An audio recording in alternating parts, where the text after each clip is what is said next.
glória a Deus. Boa noite, igreja. Paz seja convosco. Dê um sorriso aí para o irmão que está do lado, amém? Sorri com os olhos. Dá uma baixadinha assim na máscara, sorriso. Amém? Pode, não tem problema. E senta aí no seu lugar. Boa noite você que está em casa, assistindo por meio da live. Louvado seja o nome do Senhor, amém? Amém?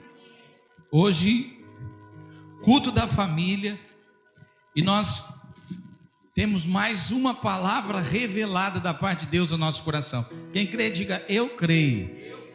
Amém?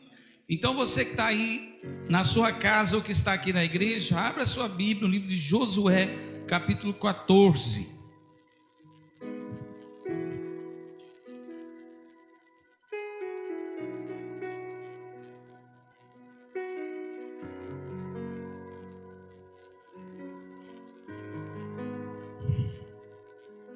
Enquanto você procura, glorifica o nome do Senhor, igreja.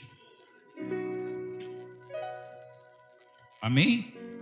Quantos creem que Deus está aqui? Eu não só creio, mas eu posso senti-lo nesse lugar.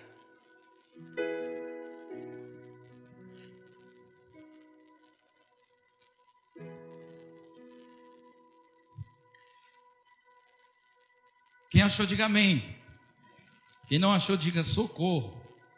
Misericórdia. Eu olhei para o relógio agora e falei: misericórdia.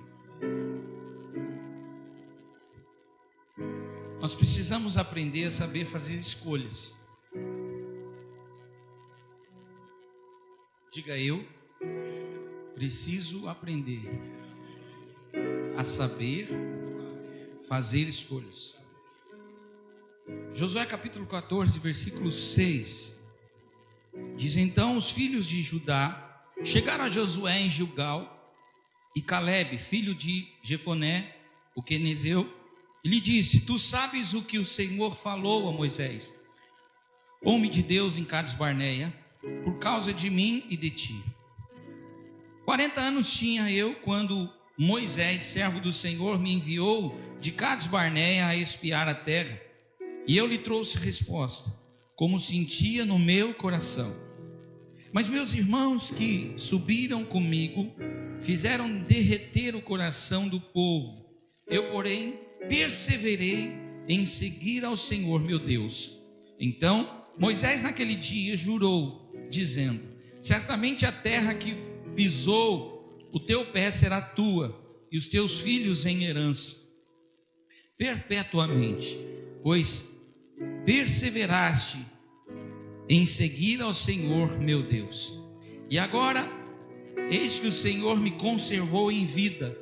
Como disse, 45 anos são passados, desde que o Senhor falou esta palavra a Moisés, andando Israel ainda no deserto. E agora, eis que hoje tenho já 85 anos, e ainda hoje estou tão forte como no dia em que Moisés me enviou.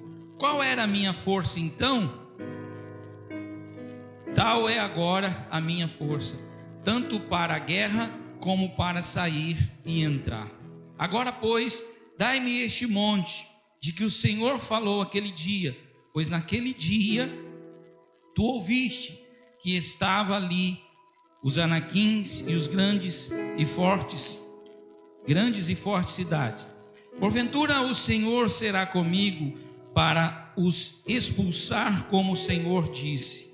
E Josué o abençoou e deu a Calebe, filho de Jefoné, a Hebrom em herança. Portanto, Hebrom ficou sendo herança de Calebe, filho de Jefoné, o quenezeu, até os dias de hoje, porquanto perseverara em seguir ao Senhor Deus de Israel. E antes o nome de Hebrom era Kiriate Arbá, porque Arbá foi o maior homem entre os anaquins, e a terra repousou da guerra. Amém? Pode fechar sua Bíblia, feche também os seus olhos e peça para o Senhor Deus, o Deus da revelação, o Deus que transmite sua palavra possa transmitir uma revelação ao seu coração nessa noite, daquela que nós precisamos realmente ouvir, para que nós possamos, através dela, mudar a história da nossa vida, mudar aquilo que estamos vivendo, mudar aquilo que estamos buscando, porque muitas vezes nós buscamos, mas não compreendemos, e por não compreender não alcançamos aquilo que buscamos. E Deus nessa noite pede para te falar que enquanto você não compreender aquilo que você busca, você nunca vai alcançar aquilo que você tem buscado. Deus manda te dizer que enquanto você buscar com o seu coração duvidoso naquilo que Ele tem falado, você nunca vai alcançar aquilo que Ele tem prometido para você. Então nessa noite, peça para Ele, peça todo o seu coração, rasgue, se lance na presença do Senhor, deixe o seu coração queimar, deixe o seu coração arder de desejo de ouvir, de receber a revelação daquele que pode, através do Espírito, penetrar no seu coração, no profundo da sua alma e mudar a sua história, mudar a sua vida, mudar de uma vez por todas aquilo que você está vivendo, porque talvez essa noite Deus quer que você entenda aquilo que Ele tem te mostrado, e você vai sair daqui nessa noite certo de que você vai viver as promessas do Deus Todo-Poderoso, porque hoje Deus manda te dizer que você vai aprender a saber fazer as suas escolhas, para que nunca mais você viva dependente daquilo que o homem tem dito e tem falado a seu respeito. Mas Deus manda te dizer que hoje você vai sair daqui com uma revelação, pronto para viver aquilo que você tem que viver pela parte de Deus, em nome do Senhor Jesus. Pai, nós rogamos ao Senhor nessa noite, declaramos, Senhor Jesus, a nossa alegria e gratidão em poder te servir. Estamos aqui dispostos a viver a sua vontade, em nome do Senhor Jesus. Amém. Amém. A palavra do Senhor nos diz que Caleb foi um líder, um homem que não permitiu que fossem contados os seus dias do deserto, sendo que 45 anos depois recebeu uma promessa. 45 anos depois, a palavra do Senhor diz que ele ainda mantinha a mesma convicção no dia em que ele foi chamado por Deus. Nós estamos falando de um ancião, de um homem de 85 anos, que preservava no seu coração, no seu espírito, a mesma força e o mesmo desejo de fazer e viver a vontade de Deus. Nós precisamos dessa convicção de Caleb, irmãos. Nos dias de hoje, Jesus, precisamos dessa convicção durante a nossa caminhada, durante a nossa vida com Deus, durante a nossa vida com Jesus. Muitos de nós paramos no meio do caminho, porque paramos a ouvir a voz que não vem de Deus. Nós paramos para ouvir os conselhos que não vêm de Deus. Nós paramos para observar os problemas. Nós paramos para observar as dores. Mas nós não contemplamos a glória. Nós não contemplamos aquilo que Deus tem. Quando Moisés faz uma promessa para Caleb, ela ainda simplesmente uma promessa. Ela ainda não havia se cumprido. Tanto que 45 anos depois ele viveu a promessa. Muitas vezes o nosso coração se endurece porque nós recebemos uma promessa e pensamos que é apenas uma promessa, que não vai passar de uma promessa, que não vai deixar de ser uma promessa.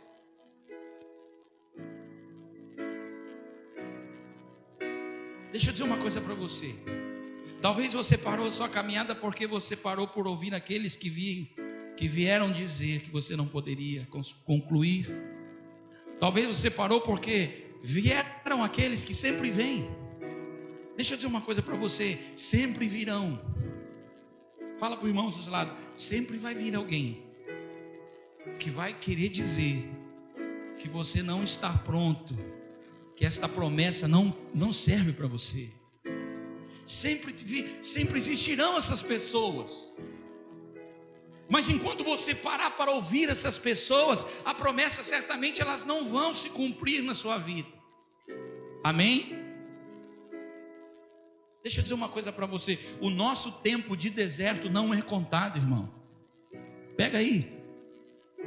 O teu tempo de deserto ele não é contabilizado, Guarde no seu coração. Essa foi a palavra que Caleb guardou no seu coração. Ele não deu créditos para o tempo do deserto. Sabe por que o tempo do deserto não faz parte da conta? Porque o tempo do deserto, irmão, ele não pertence a você. O tempo do deserto pertence a Deus. Ele coloca você num deserto para te provar. Ele coloca você no deserto para te aprovar. Ele coloca você no deserto para que você passe pelo processo e entenda que Ele tem algo para você que precisa ser cumprido, desde que você permita que isso aconteça. Nada da parte de Deus vai acontecer na sua vida sem que você permita. Nada da parte de Deus vai acontecer na sua vida sem que você deseje isso fortemente no seu coração. Salmo 37:4 ele diz: deleita-te no Senhor. Ou é o melhor, que é a mesma coisa que confia. E Ele, o Senhor, é quem vai conceder o que desejar o teu coração. Amém? Diga assim: o nosso tempo de deserto não é contado. Por isso, você tem tempo de resgatar qualquer promessa que foi feita. Ainda dá tempo de você voltar e tentar entender o que é que está acontecendo. Por quê, pastor? Porque uma promessa, ela é uma visão antecipada de Deus para você. Diga, uma promessa é uma visão antecipada a respeito de algo que vai nos sustentar do tempo intermediário até o acontecimento real daquilo que nós esperamos. Você entendeu?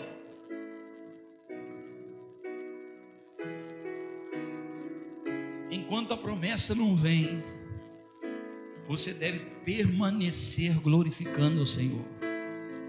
Enquanto a promessa não vem, você tem que viver a sua vida como se estivesse vivendo o melhor momento da sua vida. Quando nós olhamos para uma lagarta no chão, nós temos nojo da lagarta. Nós sentimos nojo porque é um bicho feio, asqueroso, é ou não é? É assim que muitas vezes nós nos sentimos, irmãos, como uma lagarta que se rasteja. Não tem força para poder fazer nada além de se rastejar. E somos, às vezes, aos olhos dos outros, tão insignificantes que as pessoas passam por nós como se nós não existíssemos. E quando passa esse período da lagarta, período talvez mais doloroso, mais difícil de aceitar, vem o casulo. Como se não bastasse o período de lagarta, vem um casulo, um lugar onde você se sente sozinho, trancado, preso, escuro. Mas é o lugar do processo. É o lugar onde você cria forças, onde as suas asas estão ganhando forças para poder você, depois desta fase de casulo, alçar os maiores voos da sua vida. Deixa eu dizer uma coisa para você. Eu não sei porque Deus está mudando aqui a palavra, mas Deus manda dizer para alguém que nessa noite o seu tempo de casulo está acabando, e Deus está preparando grandes voos para você. Grandes voos está preparando, porque a fase da lagarta é ruim, a fase do casulo ainda é pior, mas a fase fantástica é a fase que você cumpre a sua missão. Porque depois que aquela lagarta feia, nojenta, passa por um casulo, ela se torna numa linda borboleta. E ela voa, altos voos, grandes voos, e vai cumprir sua missão polinizando as flores. Você sabia que as borboletas são responsáveis por toda a beleza da terra? É ela que faz com que as flores exalam aquele perfume, aquela beleza. E para coroar essa beleza, você vê borboletas lindas e coloridas voando, pintadas pela mão de Deus, desenhadas pela mão de Deus. Deixa eu dizer uma coisa para você nessa noite: Talvez você está chorando, talvez você está lamentando, mas Deus está escrevendo a sua história dentro de um casulo que talvez ninguém possa estar te vendo, mas Ele está te vendo e está dizendo para você nessa noite: calma, o teu tempo vai chegar. Haverá um tempo em que eu vou cumprir a promessa na sua vida, porque a promessa, como eu disse, é uma visão antecipada de algo que eu vou sustentar, ou que vai nos sustentar no tempo intermediário, até que se cumpra a sua promessa. Sabe quando uma pessoa morre? Uma pessoa não morre exatamente quando o seu coração para, ou quando os seus órgãos vitais param. Uma pessoa morre quando ela para de sonhar. Uma pessoa morre quando ela deixa de viver as visões do futuro glorioso que Deus preparou. Uma pessoa morre quando ela já não tem mais visão a respeito da vida, do que ela vai alcançar, do que ela vai viver. Caleb sustentou por 45 anos uma visão. Deixa eu perguntar, você, quanto tempo está sustentando sua promessa? Ou a visão da sua promessa? Eu lembro que quando eu ainda era diácono, o pastor Paulinho de Jesus, um grande profeta, ele disse assim: ei, Deus colocou um cajado na sua mão. Irmãos, ele disse: você vai ser um pastor? Eu fui embora para minha casa, era um domingo como esse. Lembra, pastor? Chuvoso. Os meninos eram pequenos. Aliás, só tinha o Gabriel, não tinha o Mateus ainda. Ele diz: Deus vai dar mais um filho para que a promessa se cumpra rápido. E aí, quando a pastora ficou grávida do Mateus, nós fomos contando o tempo. Quando o Mateus nasceu, eu tinha 22 anos. Eu tinha 20, quanto, pastor? 2002. 20 e alguns. 26 anos, isso, 26, estou fazendo conta aqui. Cícero, me ajuda aí. Eu tinha 26 anos quando o Mateus nasceu. E quando eu completei 30 anos, a promessa se cumpriu na minha vida, exatamente como foi na vida de José. Mas o dia que eu assumi o meu lugar no altar como o anjo daquela igreja, eu lembrei da promessa. É interessante que eram 13 de maio, dia das mães, o dia que trazia mais dor no meu coração, pelo fato de eu ter perdido a minha mãe de maneira drástica. E Deus transformou o momento mais triste da minha vida no momento mais glorioso ministerial. Foi o dia que eu assumi minha primeira igreja. Mas eu não me esqueci da promessa. É assim conosco, irmãos. Você não pode ver o tempo engolir aquilo que Deus prometeu. Você não pode ver o tempo superar aquilo que Deus disse ao seu respeito. Você não pode permitir que o tempo apague da sua memória aquilo que Deus escreveu. Porque se existe uma coisa que Deus não vai fazer, é vir no seu lugar e fazer o que você tem que fazer. Olha só, a Bíblia diz que Caleb, ele volta. Amém? E o que revela quando ele volta a falar e começa a conversar com Josué, o início da conversa ele fala: você lembra, Josué? Você estava lá. Josué fala: lógico que eu lembro.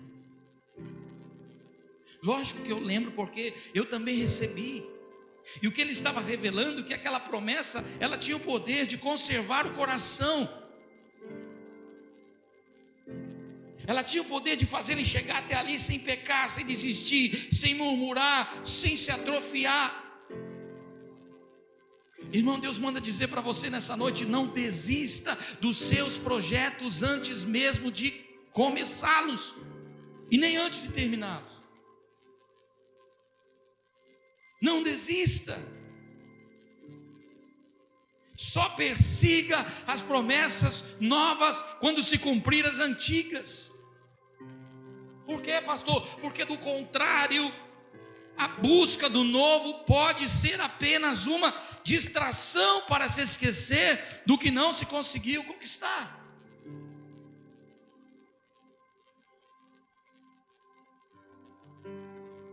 Você desistir de um projeto não significa que Deus desistiu. Porque a gente pensa assim, quando as coisas tendem a demorar um pouco, a gente pensa assim: bom, Deus se esqueceu de mim. Bom, Deus, Ele já tem outras coisas mais importantes do que eu. Não é assim que a gente fala?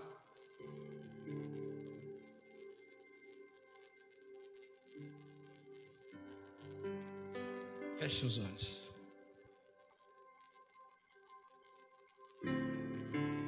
Eu sei que os seus olhos sempre atentos permanecem em mim.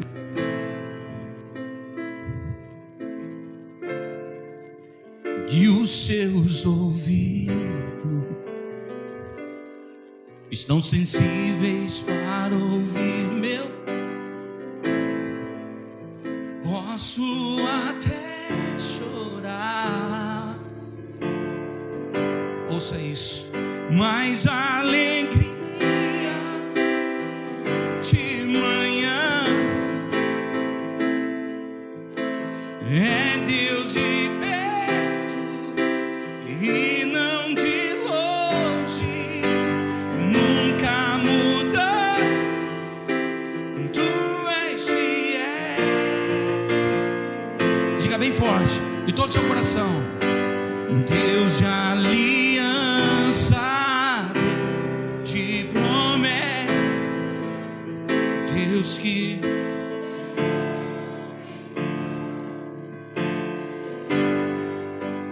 tudo pode, tudo, mas só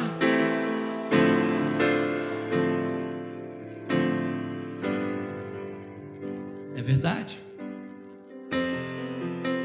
A promessa, ela vai se cumprir na sua vida. Ei, tudo começa a partir de uma escolha que nós fazemos.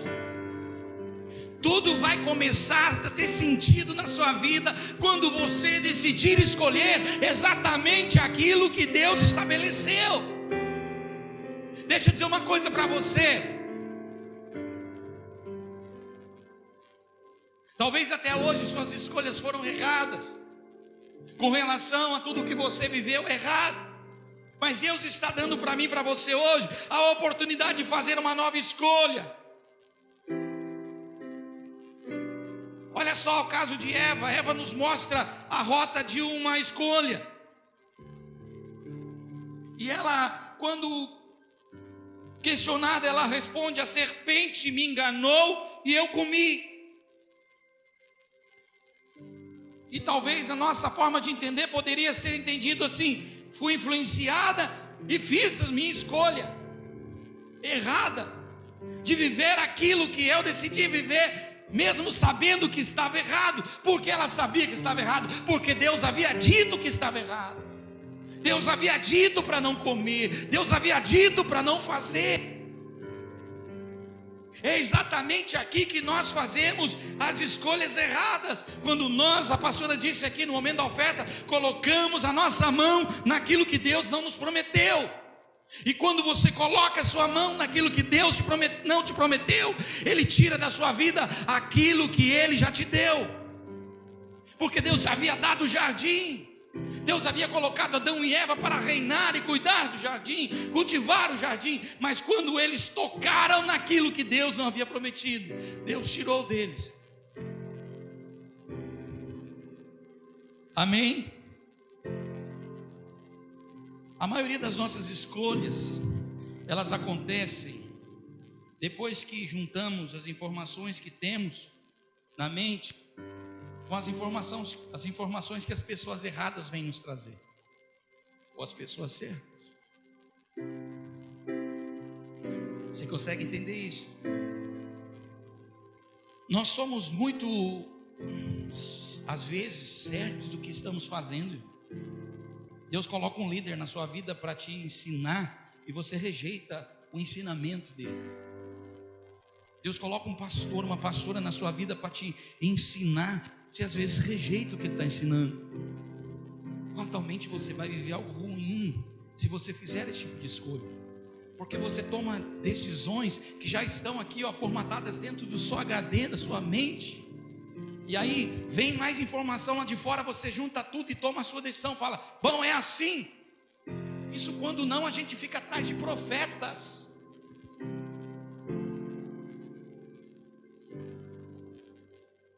Quantas vezes, no período que eu fazia programação de rádio na igreja, as pessoas ligavam, pastor, não tem uma palavra para mim?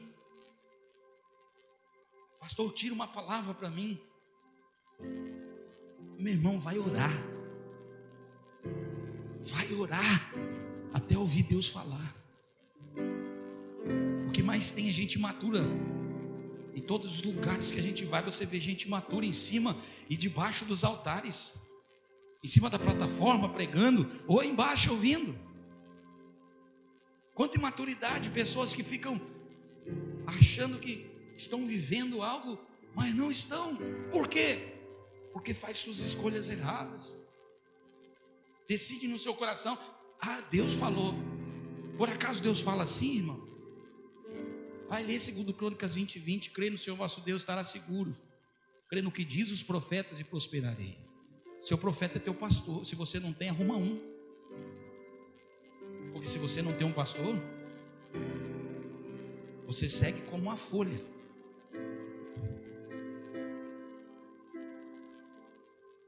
Você não tem um pai espiritual para te orientar. Irmão, se nós queremos ir para o céu, onde existe um pai que vai cuidar de nós, aqui na terra nós precisamos ser cuidados por um pai espiritual. Não tem essa. Não existe isso. Se você não tem um pastor cuidando de você, você precisa rapidamente procurar um para que ele ensine a tirar essas coisas da sua mente, do seu coração, para que você passe então a fazer escolhas certas na sua vida. Até quando você vai ficar tentando encontrar uma resposta? Porque na verdade, irmão, as respostas que nós buscamos, elas não estão prontas. Sabe por quê? Porque é você mesmo quem vai dar a resposta daquilo que você busca.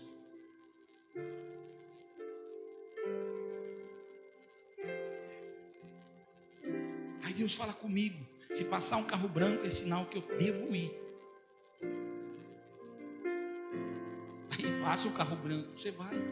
Aí dá tudo errado. Quantas pessoas eu já vi assim, ei varão, Deus manda falar para você casar com aquela varoa. Aí o cara casa com aquela varoa e dá tudo errado o casamento. Aí vão lá e falam assim, poxa Deus, o senhor não falou na boca do cara lá? Pois é, Deus vira e fala assim, eu não faço escolhas que você tem que fazer.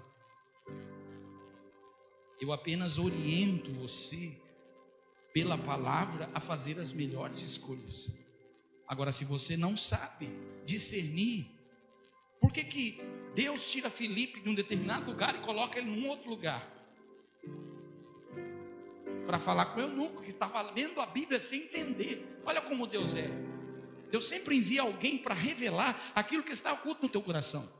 Não pense você que Deus deixa você perdido, sem direção, porque segundo João a palavra diz que Ele é o caminho, a verdade e a vida. Ninguém vai ao Pai senão por Ele. Ele pega Filipe e translada Filipe. Filipe chega ali, e quando encontra o eunuco, ele fala para o eunuco, irmão, o que você está lendo aí? Você está entendendo? Ele diz, não estou entendendo, irmão. Como é que eu vou entender se não tem ninguém para me explicar? Filipe senta, explica para ele e faz a pergunta, e ele fala o quê? Eu quero esse Jesus aí, eu quero esse evangelho, eu quero viver isso na minha vida. O que ele pede? Nada, então batiza. E batizou ele, e se cumpriu. E depois disso, Deus ele faz o que com Filipe? arrebata ele, leva ele para um lugar melhor, para ele fazer outras, pregar o evangelho de outra forma na vida de outras pessoas. Ei, meu irmão, está juntando informação errada, porque a maioria das nossas escolhas é baseada naquilo que nós vamos juntando. Descobrir a verdade. Não, você não descobriu a verdade. Quem descobre a verdade não flerta com a mentira. Quem descobre a verdade não anda em caminhos tortuosos. Quem encontra a verdade ouve aquele que é detentor da verdade, Jesus. E quantas vezes Jesus fala não para mim e para você? São nas experiências negativas e positivas, uma pitada final de instinto, né? Que nós buscamos ou nos baseamos para dizer o que vamos fazer. Diga para o irmão ao seu lado, está pegando aí?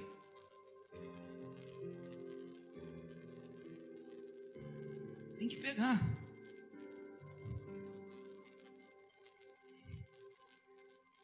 O que a gente mais pede para Deus naquele dia ruim, né? Quem já teve um dia ruim? Deixa eu ver, levanta a mão. Todos nós, irmão. Todos nós. Tudo que a gente deseja num dia ruim é o quê? Uma boa notícia. Mas pergunta se a gente lê Bíblia. A palavra de Deus é a boa nova.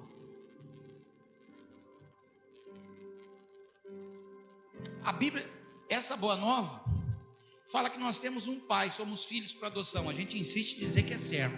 Não é assim que a gente fala?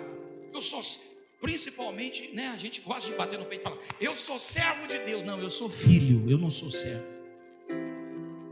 Eu sou filho que serve, é diferente.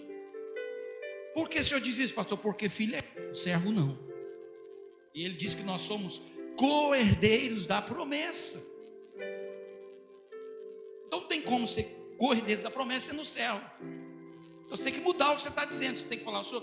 Então, se eu sou um filho que deseja, eu tenho que obedecer a um pai que estabeleceu uma palavra, que deixou escrita, para que me ensine qual é as escolhas que eu tenho que fazer, quais são as escolhas que eu tenho que fazer. E não existe uma, duas, três, quatro. Para de se basear naquilo que você recebeu. A pastora tem uma frase que ela fala, agora eu não lembro, mas ela é muito bacana sobre isso. Porque você quer ensinar aquilo que você sabe. Enquanto você quer ensinar aquilo que você sabe, nunca as pessoas vão receber, porque você não tem que ensinar o que você sabe, você tem que transmitir aquilo que você carrega. E se você não carrega Deus, o Espírito Santo Deus de você, você não pode transmitir nada para ninguém, irmão. Porque aquilo que nós sabemos se torna em nada diante daquilo que Deus é. Porque quando nós entendemos quem Deus é, e nós descobrimos quem nós somos, e o que nós temos que fazer. Sabe por que tem muita gente perdida, mesmo dentro da igreja? Porque não sabe quem Deus é. Quem não sabe quem Deus é, não sabe quem é. Porque se eu não sei quem é o meu pai, eu não sei quem eu sou, para onde vou, o que devo fazer. Olha que interessante. Jesus insistiu na sua palavra para que fôssemos seus filhos e que nós fizéssemos discípulos. E a gente acha que ministério é tocar, cantar, fazer. Ministério é ganhar alma, irmão. Quem não ganha alma não sabe e não conhece o Deus que chamou ele para isso. Tem que ler Bíblia.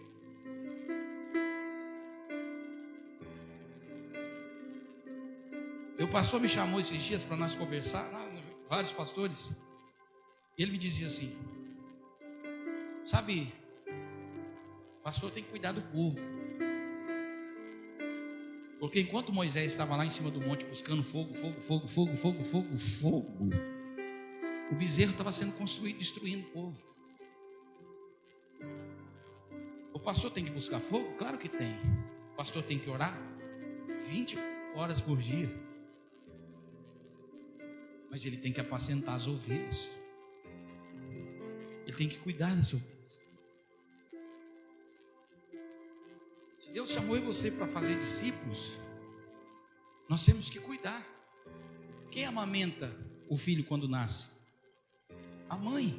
Quem gera? Quem dá a luz.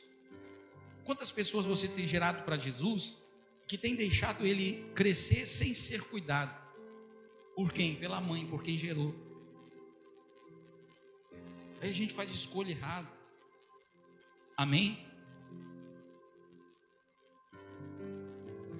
Deixa eu dizer uma coisa para você.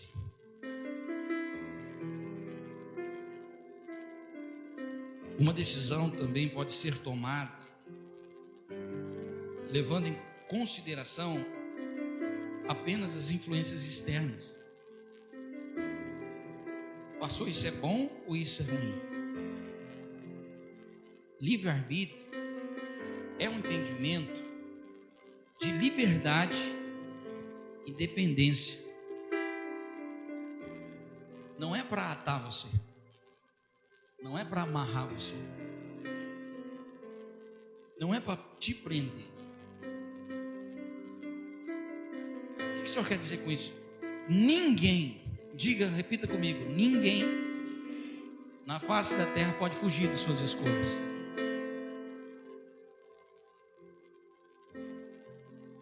Eu digo que até para atravessar a rua você tem que fazer escolha. Se for mal feita, você morre atropelado. É ou não é? Tem faixa, tem semáforo, tem passarela, mas você quer passar por lugar onde não pode passar. Quantas pessoas você conhece que morreu embaixo da passarela? Por quê? Porque eu vou subir a passarela, mas é o caminho, é o lugar certo, é o lugar destinado para isso.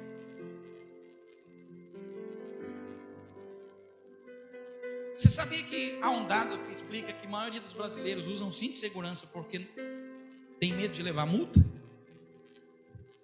Eles não usam cinto de segurança para impedir de sofrer um acidente e ter um dano pior, uma sequela no seu corpo que vai marcar a vida dele pro resto da vida ou até mesmo matar. Não, ele usa cinto não. Ao guarda, põe um cinto. O que é isso? Foi criado na sua mente já isso. Aí você acha que as coisas de Deus são semelhantes a essas coisas. A pastora falou lá de dizimar, ofertar. Peraí, não é bem assim. Irmão, não somos nós que estamos dizendo como é. É Deus que está dizendo. O Espírito Santo revela numa noite em que ele vai quebrar cadeias. Um portal de bronze está sendo aberto. Portal de bronze é coisa antiga que Deus está quebrando na sua vida. E às vezes você não recebe a palavra porque o seu entendimento não faz, ou não tem a dimensão do que é que Deus está falando.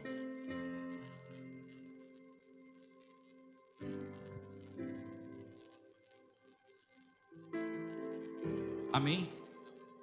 Diga para a pessoa aí. Até os anjos tiveram que escolher.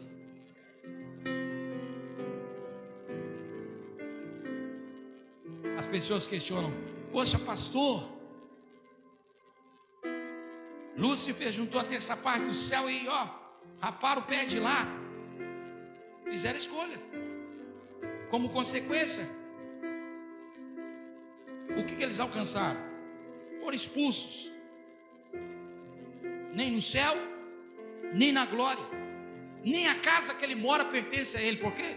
O primeiro Adão entregou a chave na mão dele. O último Adão foi lá e tomou a chave da mão dele. Então nem a chave da casa dele ele tem.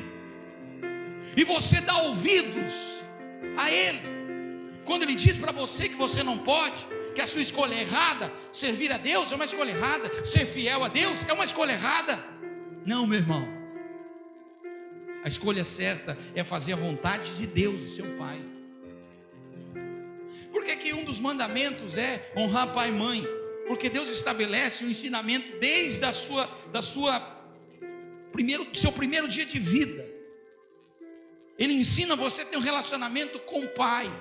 Por quê? Porque Ele quer ter uma vida de paternidade com você. Ele já quer estabelecer um vínculo com você até você chegar até Ele. Porque muita gente quer morrer, quer ir para o céu, mas ninguém quer morrer. É ou não é? Mas para um crente, não é apenas morrer, é voltar para casa. Por que voltar para casa? É se encontrar com o Pai, é voltar para os braços do Pai, é cumprir o propósito que foi designado por Deus. Por isso que Ele chama a igreja de noiva, para que se cumpra o que está escrito. Quando é que um filho, ele deixa a casa do pai, se casa para ter a sua vida e formar a sua família, estabelecer um propósito instituído por Deus, na aliança? Isso não pode ser quebrado. Amém? Irmão,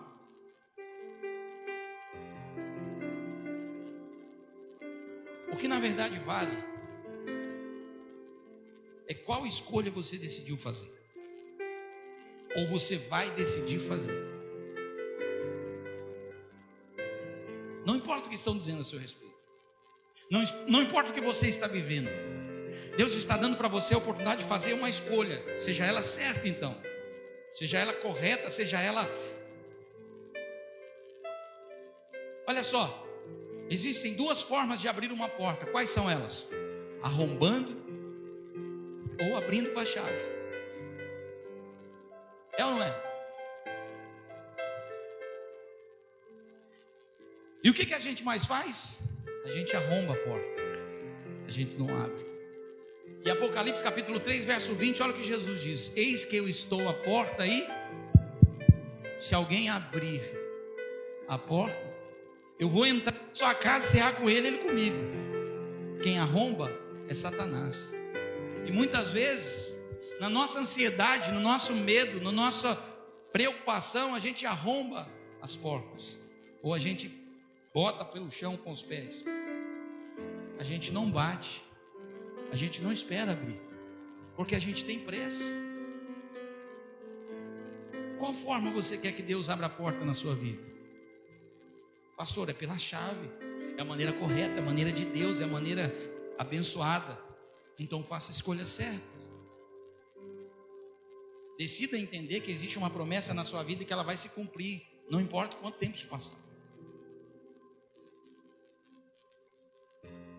Talvez os familiares de Caleb falaram assim: meu irmão, Moisés te enganou, porque ele viu que você era valente, porque quando entrou lá você e mais 9 lá na terra prometida para espiar, ele viu que você e Josué foram os únicos que tiveram a visão dele. E aí ele fez uma promessa para te conquistar, para te segurar. Mas 45 anos depois, ele volta no mesmo lugar. Ele procura não mais Moisés, porque já tinha cumprido seu tempo. E quem estava lá? Josué, aquele que exatamente estava junto dele quando recebeu a promessa.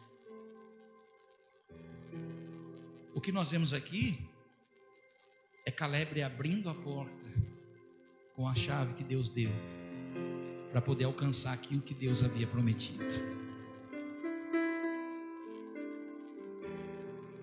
Sabe por que de repente você não está alcançando aquilo que Deus prometeu? Porque você está querendo arrombar a porta.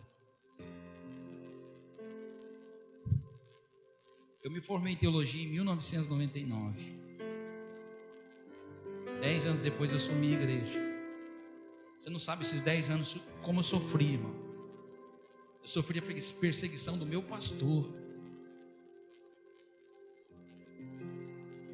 Eu vejo umas pessoas aí, eles estão em determinado ministério, eles sofrem uma perseguiçãozinha, eles saem e falam assim: não é de Deus não. Irmão, não é de Deus fugir.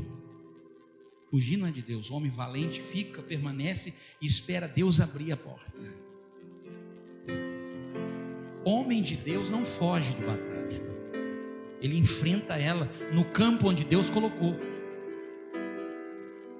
Ele não fica escolhendo lugar que se adapta às suas vontades para poder servir a Deus. Ele serve Deus onde Deus manda, passando luta ou não. Quando eu falava que ia sair, Deus falava assim: pode sair, faça a sua escolha, mas não reclame do processo, nem aquilo que você vai alcançar. porque eu não estou na escolha errada. E eu permaneci, irmão. E Deus me honrou. Eu tenho uma aliança com o pastor que me perseguia, de irmão hoje.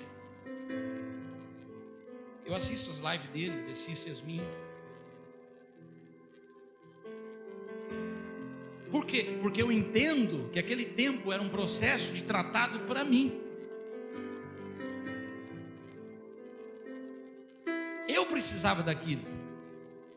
Eu precisava criar maturidade. Eu precisava aprender a ser forjado no fogo. Amém? Então cuidado, você pode estar tentando abrir uma porta, tentando arrombar ela.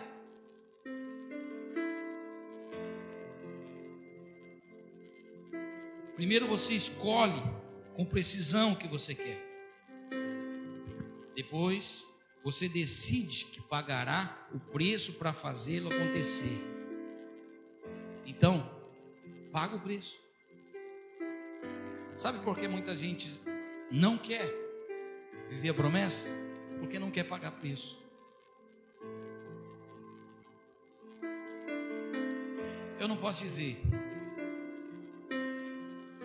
mas talvez se Deus chega para José e fala assim: José, eu tenho um sonho que eu sonhei primeiro que você, e este sonho vai se cumprir na sua vida. Agora, José, não vai ser fácil. Ele vai se cumprir daqui 13 anos. Você vai tomar muita pancada. Você vai ser perseguido pelos seus irmãos. E depois, Deus vai colocar você numa posição de destaque e vai trazer os seus irmãos para que você se vingue deles. É assim que Deus fez? Deus só mostrou para ele que tinha um sonho, uma promessa. Não falou mais nada. 13 anos se passaram, a prisão, isso, aquele José, o que José faz? Espera no Senhor o tempo da promessa se cumprir. E quando a promessa se cumpre, Deus vê a oportunidade dá a oportunidade para José fazer o quê? Virar a chave. Porque muitas pessoas pensam que o momento que José foi abençoado foi o momento que ele foi coroado e levantado como o governador do Egito, junto com o faraó. Colocou um anel no dedo dele, fez ele escolher uma esposa, mudou o nome dele, deu 2 filhos maravilhosos, uma família abençoada. As pessoas pensam: pronto, José agora. Deus falou assim: a obra ainda não acabou. Porque caso você não saiba, Jacó era filho de quem? De Isaac, que era filho de quem? Havia uma promessa do qual José fazia parte, nem sequer da descendência dele, mas na descendência antepassada, que foi do avô, do bisavô. E ele estava ali para cumprir a promessa que Deus fez para o avô.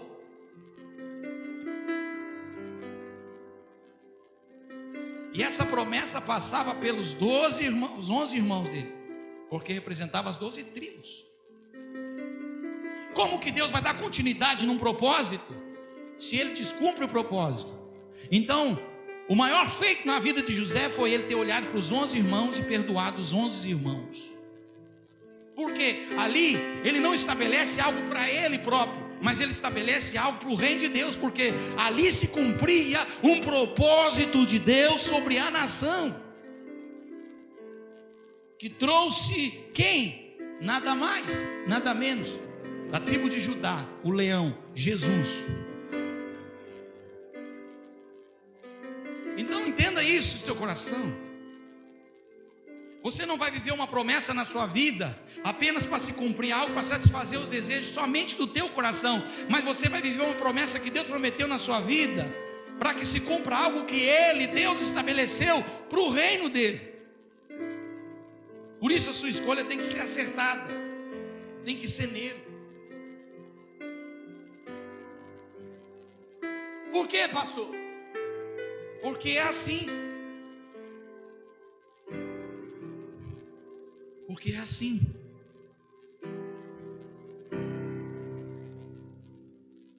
Fala para o irmão, porque é assim.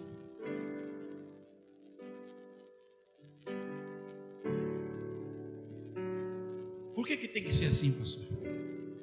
Porque dele, por ele e para ele são todas as coisas. Fica de pé para parecer que está acabando.